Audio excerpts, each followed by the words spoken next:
বাংলাদেশের ইতিহাসের সবচেয়ে বড় বাজেট 9,38,000 কোটি টাকার বাজেট ঘোষণা হয়েছে। মাননীয় অর্থমন্ত্রী, আপনি বাজেট উপস্থাপনের জন্য অনুমতি চাইতে পারেন। বিদেশি খেজুরের দাম বাড়বে, ইলেকট্রিক্যাল গাড়ির দাম কমবে, বিদেশি লিপস্টিকের দাম বাড়বে, এই সব ব্যাপারগুলো আমরা মোটামুটি জানি। আমরা এটাও জানি যে টিন বাধ্যতামূলক করা হয়েছে এবং আপনার যদি অলরেডি টিন থেকে না থাকে সেই ক্ষেত্রে আপনি হয়তো আপনার ব্যাংকের কাছ থেকে আগামী মাসেই চিঠি পাওয়া শুরু করবেন যেন আপনি আপনার টিনটা আপডেট করতে পারেন। এগুলা উপরের দিকের বড় বড় খবর যেগুলো মোটামুটি সবাই জেনে গিয়েছে।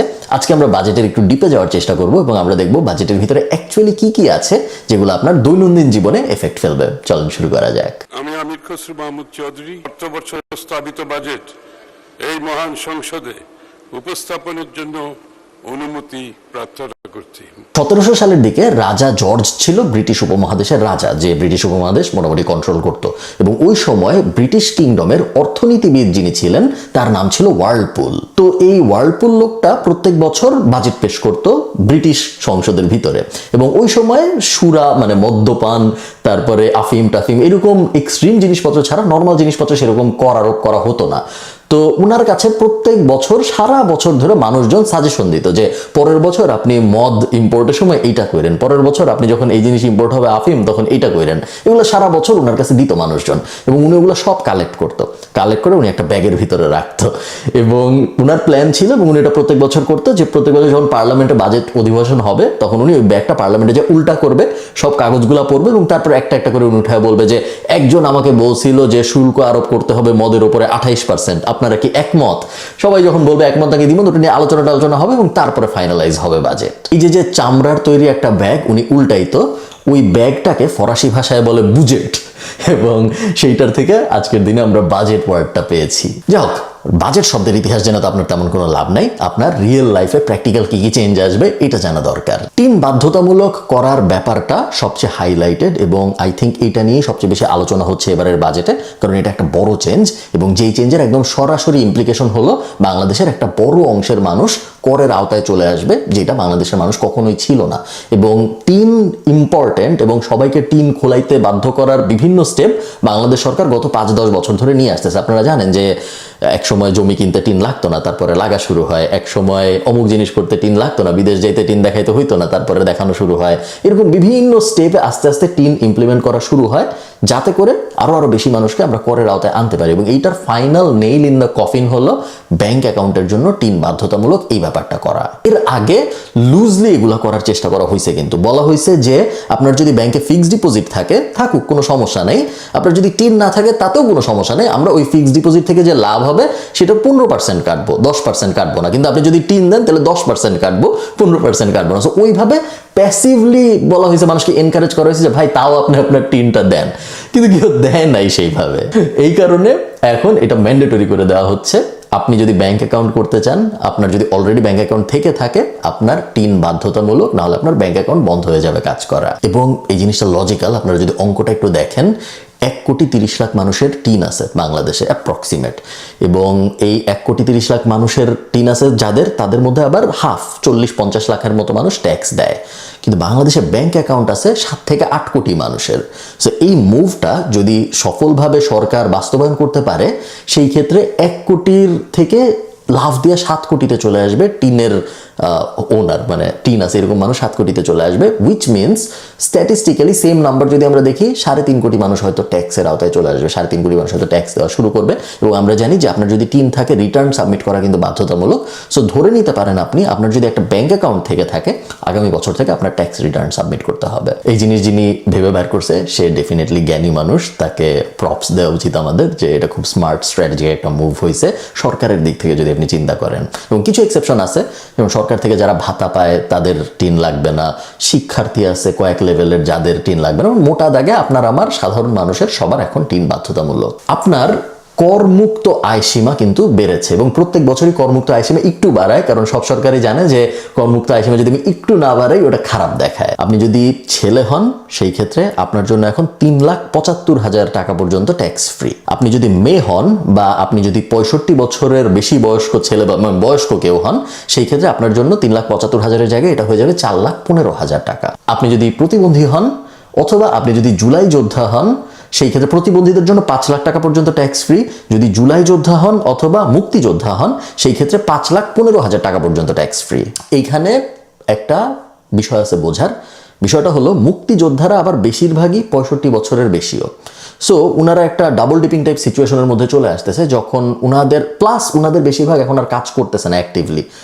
আমি ধরে নিতে পারি যে উনারা বেশিরভাগ, আমরা যদি নর্মালি চিন্তা করি, বেশিরভাগই আসলে তার প্রাইম কর্ম যুগটা শেষ করে ফেলছে, এখন ওনারা তাদের শেষের দিকে আছে। সো উনারা অত অ্যাক্টিভ ইনকাম হয়তো করতেছেনও না, প্লাস উনারা 65 বছরের বেশি, সো ওরা আরেকটা ট্যাক্স ব্র্যাকেটের মধ্যেও পড়ে। সো মেইন এই পুরো ইকুয়েশনটার বেনিফিট সবচেয়ে বেশি যাদের হবে সেটা হলো জুলাই যোদ্ধাদের। 5,15,000 টাকা পর্যন্ত ট্যাক্স ফ্রি, সবাই ইয়াং এবং সবাই কর্মক্ষেত্রে মাত্র ঢুকতেছে।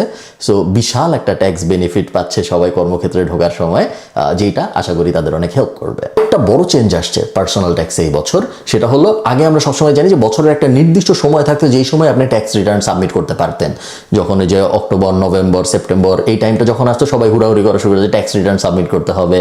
সবসময় সরকার তারপরে এটা বাড়াইতো যে না আরও 3 মাস করা যাবে বা আরও 1.5 মাস করা যাবে, বাট একটা ফিক্সড টাইম ছিল যে ওই সময় ট্যাক্স রিটার্ন সাবমিট করতে হবে। এইটা অ্যাবলিশ করে দেওয়া হচ্ছে। এখন থেকে আপনি পুরো বছরই ট্যাক্স রিটার্ন সাবমিট করতে পারবেন, এবং বছরের প্রথম 6 মাসে যদি আপনি করেন তাহলে আপনি 5% ডিসকাউন্ট পাবেন, এবং শেষ 6 মাসে করলে আপনি কোনো ডিসকাউন্ট পাবেন না।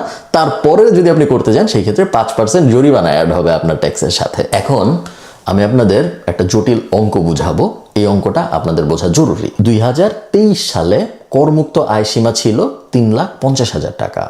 গত 3 বছরে আপনি যদি সরকারি ডেটাও দেখেন, ইনফ্লেশন 10%-এর বেশি, যার মানে হইল যদি আপনার 2023 সালে 3.5 লাখ টাকা ইনকাম হয়ে থাকে, সেই 3.5 লাখ টাকা দিয়ে এখন আপনি 2,68,000 টাকার মতো জিনিসপত্র কিনতে পারবেন। উল্টা করে যদি আপনি দেখেন, 3.5 লাখ টাকা দিয়ে আপনি যা কিনতে পারতেন 2023 সালে, আজকের দিনে ওই সেম জিনিস কিনতে আপনার 4,65,000 সামথিং টাকা লেগে যাবে। কিন্তু 2023 সালে করমুক্ত আয় সীমা ছিল 3,50,000 এবং এখন করমুক্ত আয় সীমা হলো 3,75,000, যার মানে হলো টাকার ভ্যালু কমেছে 1,15,000 টাকা গত 3 বছরে, কিন্তু আপনার করমুক্ত আয় সীমা বাড়ছে মাত্র 25,000 টাকা। সোজা বাংলায় এই পুরো জিনিসটা, অঙ্কটা যদি আপনি একদম সারমর্ম সোজা বাংলায় বুঝতে চান, এটার মানে হলো আগে 2023 সালের কথা যদি আমরা চিন্তা করি, আপনার জীবনে আসলে কোনো ইমপ্রুভমেন্ট হয় নাই এই ইকুয়েশনের ভিতরে। কারণ 2023 সালে আপনার ইনকাম কম ছিল, আপনার ট্যাক্স দেওয়া লাগতো না। এখন কাগজে কলমে আপনার ইনকাম বাড়ছে। 2023 সালে 3.5 লাখ টাকা, আজকের 4,65,000 টাকা কাগজে কলমে। কিন্তু আপনার পারচেসিং পাওয়ার কমছে, কিন্তু এখন আবার আপনাকে ট্যাক্সও দিতে হয়, কারণ কাগজে কলমে আপনার এখন বেশি টাকা ইনকাম হচ্ছে। মানে আগে আপনার 10 টাকা ইনকাম হইতো, এই কারণে আপনার ট্যাক্স দিতে হইতো না। এখন আপনার 15 টাকা ইনকাম হয়, এই কারণে আপনার ট্যাক্স দিতে হচ্ছে, কিন্তু এই 15 টাকা দিয়ে আগের 10 টাকার জিনিস আপনি কিনতে পারেন না। আমি কি বোঝাইতে পারছি ব্যাপারটা? ও আরেকটা ব্যাপার, বোনাস টোনাস যত কিছু আছে সবকিছু কিন্তু করের আওতাভুক্ত। আপনি এইবারের ঈদে যে বোনাস পাইছেন, এবারের ডিসেম্বর আপনি যে বোনাস পাবেন যদি পেয়ে থাকেন, এগুলো সব কিন্তু আপনার পরবর্তী বছরে ট্যাক্সে দেখাইতে হবে। আমাদের এবারের বাজেটের সাইজ হলো 9,38,000 কোটি টাকা, এবং এই 9,38,000 কোটি টাকার মধ্যে মোরলেস একটু কম বেশি হইতে পারে, বাট 7 লাখ কোটি টাকার মতো আসবে সরকারের আয় থেকে। সরকারের আয় কিভাবে হয়? আপনার আমার ভ্যাট ট্যাক্সের টাকা থেকে সরকারের আয় হয়। বিভিন্ন ব্যবসায়ীরা, ব্যবসা প্রতিষ্ঠানরা, ধরেন আমার যে বিজনেস আছে ওটা থেকে আমরা কর্পোরেট ট্যাক্স, এরকম সব বিজনেসেস যত কর্পোরেট ট্যাক্স দেয়, সেটা সরকারের একটা আয়ের উৎস। সরকারের আয়ের আরেকটা উৎস হলো সরকারের বিভিন্ন প্রতিষ্ঠান আছে যেগুলো স্বায়ত্তশাসিত, টেলিটক ফর এক্সাম্পল, এরকম বিভিন্ন প্রতিষ্ঠান আছে যেগুলা যখন ইনকাম করে, ওই ইনকামের ভিতরে যদি প্রফিট থাকে, বেশিরভাগ সরকারি কোম্পানি কখনো প্রফিট করে না, বাট যদি করে সেই প্রফিটের টাকাও কিন্তু সরকারের কোষাগারে যুক্ত হয়। প্রজেক্ট করা হয়েছে যে 7 লাখ কোটি টাকা আসবে ওইভাবে। বাকি যে ডেফিসিটটা আছে 2 লাখ কোটি টাকার প্লাস মাইনাস, এইটা আসবে দেশি এবং বিদেশি ঋণ থেকে। প্রতি বছরের বাজেটেই মোটামুটি এরকম, এটাকে বলা গেল ঘাটতি বাজেট, যে আমার টাকা আছে যত, তার থেকে আমি 2 লাখ কোটি টাকা বেশি দেখায় বাজেট দাঁড় করবো। এটা প্রত্যেক বছরই হয়ে আসছে, বাংলাদেশ এটা সারা জীবনই হয়েছে। উন্নত বিশ্বের অনেক দেশে হয় না, উন্নত বিশ্বের অনেক দেশে উল্টা হয়, যে আমার বাজেট দিচ্ছি আমি 10 কোটি টাকা, কিন্তু আমি খরচ করবো 8 কোটি টাকা, এরকম হয় মাঝে মধ্যে। বাট এটা খুব একটা আনকমন জিনিস না, সব দেশে এটা কখনো না কখনো করে থাকে, এবং তারপরে আস্তে আস্তে আবার অ্যাডজাস্ট করে দেয়। সবসময় মাথায় রাখতে হয় এই জিনিস করার সময় যেন আমার ঋণের সুদের পরিমাণ আমার অ্যাকচুয়াল ডেভেলপমেন্টের পরিমাণের থেকে বেশি না। মানে এমন কোনো সিনারিও যেন চলে না আসে যে আমি 1 কোটি টাকা খরচ করতেছি এডুকেশনের জন্য, কিন্তু 5 কোটি টাকা খরচ করতে হচ্ছে গত বছর যে ঋণ নিছিলাম ওইটা পরিশোধ করার জন্য, সুদ টুদ সহ। ওই সিচুয়েশন যেন চলে না আসে, এটা মাথায় রাখতে হবে। বাট মোরাললেস এটা তেমন মানে এক্সেপশনাল কিছু না। সিগারেটের উপরে, সিগারেট খোরদের জন্য আসলে প্রত্যেক ট্যাক্সে তারা মোটামুটি জানে যে আর কিছু হোক না হোক সিগারেটের উপরে ট্যাক্স বসবেই, এবং সিগারেটের উপরে এবারও ট্যাক্স বসানো হয়েছে 350%। পেট্রোল এবং ডিজেলের তেলের গাড়িতে 156%। বিদেশি পাঙ্গাস মাছ যদি আপনার অনেক পছন্দ হয়ে থাকে, যে বিদেশি পাঙ্গাস মাছ ছাড়া আপনি থাকতে পারেন না, সেই ক্ষেত্রে আপনার জন্য স্যাড নিউজ হইলো বিদেশি পাঙ্গাস মাছের উপরে 20% ট্যাক্স বসছে। বিদেশি গ্যাস সিলিন্ডার, মধু, কাজু বাদাম, বিশাল লিস্ট। এবং মোট কথা ব্রডলি চেষ্টা করা হয়েছে বিদেশের জিনিসপত্র আমদানিতে নিরুৎসাহিত করার জন্য, এবং ওই কারণে মোটামুটি সবকিছুতেই ট্যাক্স বসানো হয়েছে যেটা ইম্পোর্ট করা হয়। অন্যদিকে ইলেকট্রিক গাড়িতে ট্যাক্স কমেছে, এবং ইলেকট্রিক গাড়ি শুধু না, ইলেকট্রিক বাইক টাইক যেগুলো আছে ওগুলাও ট্যাক্স কমেছে। প্লাস ইনফ্রাস্ট্রাকচার যেই সব, যে আমি ইলেকট্রিক চার্জিং ইউনিট বসাবো, ওইটায় ট্যাক্স 0 করে দেওয়া হয়েছে। তো আপনি যদি একজন কোম্পানি হয়ে থাকেন, বা আপনি যদি ভাবেন আপনি এরকম একটা কোম্পানি দাঁড় করাবেন যেটার কাজ হবে ইলেকট্রিক চার্জিং ইউনিট বসাবে দেশের বিভিন্ন জায়গায়, আপনার জন্য কিন্তু এখন কর শূন্য। 60টা নিত্য প্রয়োজনীয় দ্রব্যেও কর কমেছে। এর মধ্যে নিত্য প্রয়োজনীয় বলতে আমরা যা বুঝি এক্স্যাক্টলি তাই, মানে হাঁস, মুরগি, ভাত, চাল, ডাল, এইসব, এগুলো এরকম 60টা আছে যেগুলায় কর কমানো হয়েছে অনেক। আমি অনেক আগে বাজেট নিয়ে একটা ভিডিও করছিলাম, এরকমই একটা বাজেট পাবলিশ হয়েছে, এবং তারপরে আমি এরকম একটা ভিডিও করেছিলাম যেখানে আমি আপনাদের বুঝাইছিলাম অঙ্ক করে যে কেন ডাউনওয়ার্ড সিগনালে কোনো লাভ হয় না কিন্তু আপওয়ার্ড সিগনালে ঠিকই দাম বাড়ে। একদম সহজ করে যদি আমি বলি, চালের ক্ষেত্রে ভ্যাট কমানো হয়েছে 10 টাকা, কথার কথা, কিন্তু কালকে যদি আপনি বাজারে যান আপনি দেখবেন না যে যেই চালের দাম আগে 50 টাকা ছিল এটা এখন 40 টাকা হয়ে গেছে, কারণ ওই দোকানদার বলতেছে ভ্যাট কমানো হয়েছে, এই কারণে আমি 10 টাকা কমাই দিছি। এটা কখনো হয় না, বাংলাদেশের ইতিহাসে এটা কখনো হয় নাই যে ভ্যাট কমানোর কারণে এভরিডে প্রোডাক্টের দাম কমে আসছে। এভরিডে প্রোডাক্ট, চাল, ডাল, নিত্য প্রয়োজনীয় যেগুলো আমরা রেগুলার কিনি সেগুলোর দাম কম। হ্যাঁ, যদি ফ্ল্যাট কেনার উপরে ভ্যাট কমে বা ট্যাক্স কমে, সেই ক্ষেত্রে আমরা বিল্ডিংয়ের দাম কমতে দেখতে পারি। গাড়ির ক্ষেত্রে যদি ট্যাক্স কমে, আমরা সেক্ষেত্রে গাড়ির দাম কমতে দেখতে পারি। বাট নিত্য প্রয়োজনীয় দ্রব্যাদির ক্ষেত্রে কখনোই এরকম হয় না যে সরকার কমাইছে এই কারণে এখানে কমে আসছে, এটা কখনো হয় না। পুরো সাপ্লাই চেইনের ভিতরে এটা খেয়ে ফেলা হয়। অন দ্য আদার হ্যান্ড, যেগুলার দাম বাড়ানোর কথা বলা হয় ওগুলার দাম ইমিডিয়েটলি বাড়ে। সো আজকে যদি সরকার বলে যে কাজু বাদামের উপরে 20% ট্যাক্স, সেক্ষেত্রে আপনি কালকে ইমিডিয়েটলি আপনি যখন বাজারে যাবেন আপনি দেখবেন কাজু বাদামের উপরে 20% ট্যাক্স চলে, 20% দাম বেড়ে গেছে কাজু বাদামের, যদিও সে হয়তো ওটা ইম্পোর্ট করছে আরো অনেক আগে, বাট তারপরে ওটার দাম বেড়ে যাবে। সো বাংলাদেশের ইকোনমিতে সবসময় এটা হয়, আপওয়ার্ড মুভমেন্ট ইমিডিয়েটলি গ্র্যাব করা হয়, বাট ডাউনওয়ার্ড মুভমেন্ট কখনো আসে না বাজেটের কারণে। প্লাস আরেকটা জিনিস আপনার বুঝতে হবে, বছরের বিভিন্ন সময় তো বিভিন্ন জিনিসের দাম বাড়ে, বছরের প্রত্যেক মাসে তো বাজেট পাবলিশ হয় না, বাট তারপরেও আমরা দেখি হঠাৎ করে পেঁয়াজের দাম বাড়ছে, বেগুনির দাম বাড়ছে, তেলের দাম বাড়ছে, অমুক জিনিসের দাম বাড়ছে, বছরের বিভিন্ন সময় আমরা হইতে দেখি। তো এটা কেন? তার কারণ হলো বাজেটই একমাত্র ডিসাইডিং ফ্যাক্টর না কোন জিনিসের দাম বাড়বে বা কমবে, আর অনেক কিছু হয়, যার মধ্যে একটা বড় জিনিস হলো সাপ্লাই ডিমান্ডের কার্ভটা, একটা বড় জিনিস হলো বৈশ্বিক অবস্থা, প্লাস প্রত্যেকটা স্পেসিফিক জিনিসের জন্য অনেকগুলা ভেরিয়েবল থাকে। ধরেন বেশি বৃষ্টি হইলে একটা জিনিসের দাম বাড়তে পারে, আর একটা জিনিসের দাম কমতে পারে, কোনো এক জায়গায় খালি খুন হইলেও এলাকার জিনিসপত্রের দাম কমতে পারে, বাড়তে পারে, অনেক ফ্যাক্টর চলে আসে।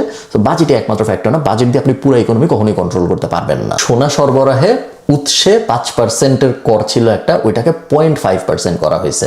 তো আপনি যদি গোল্ড ইম্পোর্টার হয়ে থাকেন সেক্ষেত্রে আগে আপনার 5% ট্যাক্স দিতে হইতো, এখন আপনার 0.5% ট্যাক্স দিতে হবে। বিশাল কমানো হয়েছে এটা। আগে সোনায় ভ্যাট ছিল 5%। তো আপনি যদি একটা গয়না কিনতেন কালকে চুরি, 100 টাকার চুরি কিনলে 105 টাকা দিতে হইতো, কিন্তু এখন ওটা একটা ফিক্সড সিস্টেমে নিয়ে আসা হয়েছে পার্সেন্ট সিস্টেম থেকে। এখন থেকে সিস্টেম হলো প্রত্যেক ভরিতে আপনার 2500 টাকা ট্যাক্স দিতে হবে। এটা করার কারণ হলো গোল্ডের দাম অনেক আপ ডাউন করতেছে আমরা জানি। সো অনেক সময় দেখা যায় যে পার্সেন্টেজের হিসাব করলে আপনার অনেক বড় লস হয়ে যেতে পারে, যে কারণে এখন ভরির সাথে ওইটা অ্যাসোসিয়েট করে ফিক্সড করে দেওয়া হয়েছে। ইন্টারেস্টিং কিছু ডিসিশন আসছে কাগজে কলমে, যেমন এআই এর উন্নয়নের জন্য 500 কোটি টাকা বরাদ্দ দেওয়া হয়েছে। বাট এখানে অনেক এত বাজওয়ার্ড ইউজ করা হয়েছে, আমি পড়ার চেষ্টা করছি, মানে আমি নিজে ঠিক বুঝি নাই যে আসলে মানে করবেটা কি হবে এই 500 কোটি টাকা দিয়ে। বলা হয়েছে যে প্রাতিষ্ঠানিক উদ্যোক্তা তৈরির চেষ্টা করা হবে, নারী উদ্যোক্তা তৈরির চেষ্টা করা হবে, এআই ফ্রিল্যান্সার তৈরির চেষ্টা করা হবে, ডেটা সেন্টার বসানোর চেষ্টা করা হবে। বাট আমার মনে হয় না যে কংক্রিট প্ল্যান আছে। প্ল্যান আপাতত এটাই যে 500 কোটি টাকা বরাদ্দ দিলাম, পরে ফিগার আউট করবো যে কি করবো এই 500 কোটি টাকা দিয়ে। বাট এই 500 কোটি টাকা এআই এর জন্য, এবং এই সেম ব্র্যাকেটের ভিতরে ওই যে রাস্তায় যে ক্যামেরা বসছে সিগন্যাল মেনটেন করার জন্য এআই দিয়ে সিগন্যালের জরিমানা করা হচ্ছে, ওইটা ওই সেম ব্র্যাকেটের ভিতরে রাখা হয়েছে আমি দেখেছি। স্টার্টআপ, কন্টেন্ট ক্রিয়েটর এবং ফ্রিল্যান্সার এদের ওপরে 15%-এর একটা ভ্যাটের ঝামেলা চলতেছিল, যেটা অব্যাহতি দেওয়া হয়েছে, এবং 2035 পর্যন্ত বা 2035 পর্যন্ত আই থিঙ্ক আপনি যদি এই 3 ক্যাটাগরির মধ্যে কেউ হয়ে থাকেন আপনার ট্যাক্স মৌকুফ হয়ে যাওয়ার একটা বিশাল সম্ভাবনা আছে। এটা নিয়ে এখনো ডিবেট চলতেছে, বাট আই থিঙ্ক এটা ফাইনালাইজ হয়ে যাবে। আগামী 3 বছরের মধ্যে বৈদেশিক মুদ্রার রিজার্ভ $65 বিলিয়ন করতে চায় সরকার, এবং গত বছরের শেষে 24-25-এর শেষে এটা ছিল 31 বিলিয়ন। সো 31 থেকে গত বছরের হিসাবে 65-তে নিতে চায় আগামী 3 বছরের মধ্যে, এটাকে লক্ষ্যমাত্রা হিসেবে ধরা হয়েছে। আপনার একটা জিনিস বুঝতে হবে যে সরকার তো একটা বড় কোম্পানি, তাই না? সরকারের বিভিন্ন সার্ভিস আছে, ধরেন এই সার্ভিস ওই সার্ভিস, রাস্তা ক্লিন করাও সরকারের একটা সার্ভিস, আমাদেরকে ন্যাশনাল আইডি কার্ড দেওয়া সরকারের একটা সার্ভিস, পাসপোর্ট দেওয়া সরকারের একটা, সরকারের বিশাল বিশাল অনেক অনেক সার্ভিসেস আছে। আবার সরকারের অনেক কর্মী বাহিনী আছে, তাই না? সরকারের আমলা আছে, মন্ত্রীদের বেতন দিতে হয়, অনেক ডিসি আছে, অনেক অনেক কিছু আছে, পুলিশ আছে, আর্মি আছে, যেগুলো সবাই তো সরকারের কর্মী, এদের সবাইকে সরকারের বেতন দিতে হয়। যদি আপনার ইনকামের বেশিরভাগ আপনার অপারেটিং এক্সপেন্সও না, আপনার কর্মীদের বেতন দিতেই খরচ হয়ে যায়, সেই ক্ষেত্রে আপনি হয়তো এফিসিয়েন্টলি আপনার কোম্পানিটা চালাচ্ছেন না, এটা ধরে নেওয়া হয়। ধরেন আমার 10 টাকার ব্যবসা, সেই 10 টাকার ব্যবসার মধ্যে 3 টাকা আমি জাস্ট বেতনেই খরচ করে ফেলি। এটা কিন্তু আমি মানে অপারেশনস না, আমার প্রোডাক্ট বানাইতে না, লাইট জ্বালাইতে না, কোনো কাস্টমার মার্কেটিংয়ের জন্য না, কাস্টমার ম্যানেজমেন্টের জন্য, ওগুলো না, শুধু বেতন এবং ভাতাই আমি 30%-এর মতো খরচ করে ফেলতেছি। এটা খুব একটা এফিশিয়েন্ট ব্যাপার না, এবং বাংলাদেশ সরকারের সাথে এই সমস্যাটা এখন হচ্ছে। আমাদের টোটাল বাজেটের প্রায় 21-22% আমরা শুধু ভাতায় এবং বেতনে খরচ করি। 9,38,000 কোটি টাকার বাজেট, এর মধ্যে 1,90,000 কোটি টাকা খরচ হবে শুধুমাত্র বেতন দিতে এবং ভাতা দিতে। সামনে কিন্তু আবার সরকারি চাকরি আপনারা যারা করেন, আপনাদের ভালো ব্যাপার, সামনে আপনাদের বেতন বাড়তেছে। প্রায় সব ব্যবসায়ীকে আমি মোটামুটি খুশি দেখছি বাজেটের ব্যাপারে, নট বিকজ ব্যবসায়ীদের জন্য কোনো ছাড় আছে, বাট বিকজ ব্যবসায়ীদের জন্য স্টেবিলিটি আছে। বলা হচ্ছে 2031 সাল পর্যন্ত ব্যবসায়ীদের ট্যাক্স বাড়বে না, 27.5%-এর মতো ছিল যদি আপনি স্টক মার্কেটে না থাকেন, স্টক মার্কেটে থাকলে 25%, এবং বলা হয়েছে 2031 পর্যন্ত 30%, এরকমই থাকবে, প্রত্যেক বছর বাড়ানো হবে না। সো সবাই একটু লং টার্ম প্ল্যান করতে পারবে, যেটা ব্যবসার জন্য খুবই ভালো একটা ব্যাপার। হার্ট রিং সহ বিভিন্ন ওষুধের দ্রব্যাদিতে কমার কথা দাম, ভ্যাট কমছে, এগুলোর অনেক কিছুতে। মোবাইল সিম কার্ডের কর বাতিল হবে, সো আপনার সিমের দাম কমবে, এবং আপনার ইলেকট্রিসিটির দামও কমার কথা, এবং সৌর বিদ্যুতেও অনেকগুলো রিবেট দেওয়া হয়েছে। ওভারঅল আপনি যদি আমাকে জিজ্ঞেস করেন, আমি বলবো মোটা দাগে পজিটিভ বাজেট। তেমন কোনো খারাপ বলার মতো কিছু আসলে ঘোষণা করা হয় নাই, বা অনেক বেশি ডিবেট করা যায় এরকম কোনো কিছু আসলে ঘোষণা করা হয় নাই। বাট দ্য সেম টাইম আমি যখন এই ভিডিওটা রেকর্ড করতেছি তখনও বাজেট অধিবেশন চলতেছে, শেষ হয় নাই। বাজেট অধিবেশন is an art of its own. মানে একজন লোক টানা 4-5-6 ঘন্টা ধরে পড়েই যাচ্ছে, যেটা মানে এটা দেখার মতো জিনিস, এবং বেশ কষ্টকর হওয়ার কথা এই জিনিস। বাট অধিবেশন চলতেছে, আরও বিভিন্ন পরিবর্তন আসলেও আসতে পারে। বাট মোটা দাগে আমি এতক্ষণ ধরে আপনাদের যা বললাম, এই হলো আপনার আগামী বছরের বাজেট, এবং এই যা যা বললাম এগুলোর উপর ভিত্তি করে আপনার পরিকল্পনা করা উচিত, আপনি কি করবেন এবং আপনি কি করবেন না। ভালো থাকেন, টাটা।